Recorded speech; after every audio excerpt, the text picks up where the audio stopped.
Merhaba arkadaşlar. Biz size Hamza'nın oyuncaklarından gösteriyorduk ara ara. Bugün de size ambulansını göstermek istedik.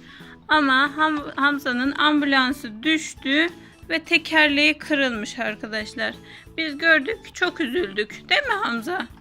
Arabası düştü, ambulansı, ve tekerleği kırılmış, bakın. Biz de çok üzüldük. Normalde bu ambulans böyle sirenlerini çalarak gidebiliyordu. Böyle ses çıkarıyordu.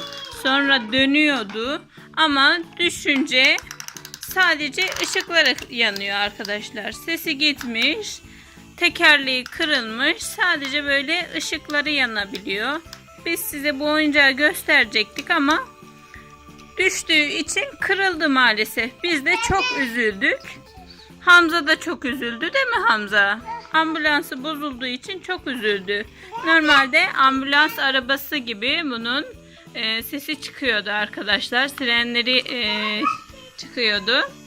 Sonra arabası düştü, tekerleği kırıldı ve sesi de gitmiş. Sadece ışıkları yanabiliyor arkadaşlar.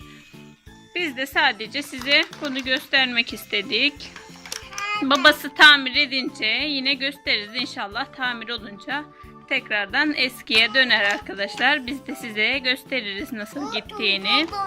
Böyle 3 tane pille çalışıyordu arkadaşlar. Böyle açınca dönüyordu alttan ve gidebiliyordu arkadaşlar, ama düşünce bozulmuş. Sadece ışıkları yanıyor böyle. Biz de çok üzüldük böyle olduğu için. Ama Hamza'nın babası gelince tamir edecek. Değil mi Hamza? Evet, Hamza'nın bir de böyle helikopteri var. Kocaman helikopteri var Hamza'nın. Hamza'nın oyuncakları çok aslında, ama biz size böyle ara ara birkaç tane gösteriyoruz. Böyle bir tane de helikopteri var. Değil mi Hamza? Atını da getirdi Hamza. Kocaman atı var Hamza'nın. Sonra kamyoneti var kocaman. Değil mi? Bisikleti. Şimdi hangi oyuncağını göstermek istiyorsun Hamza? Hamza, sana bir şey söyleyeceğim. Bu ambulans kırıldığı için üzüldün mü sen? Üzüldün mü? Üzüldü, çok üzüldü Hamza. Hamza'nın bir de en çok sevdiği kaplanı ve aslanı var, değil mi? Bir göster bakalım onları. Kaplan ağlıyormuş.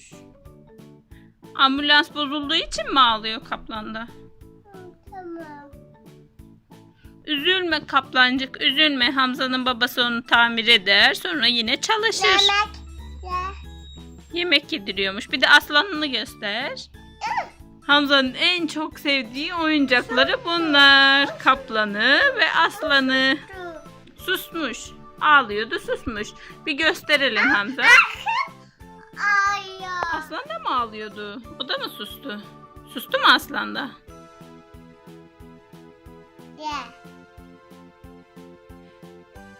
Biz size yine bu ambulansı arkadaşlar, tamir olursa inşallah tamir olur.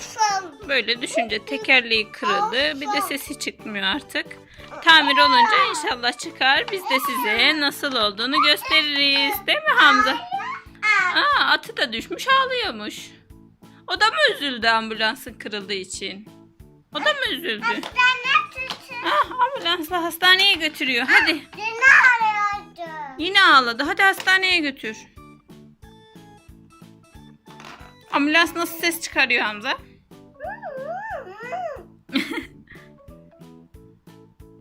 Tamam, hadi hastaneye geldi. Bay bay yap bir arkadaşlara. Görüşürüz de.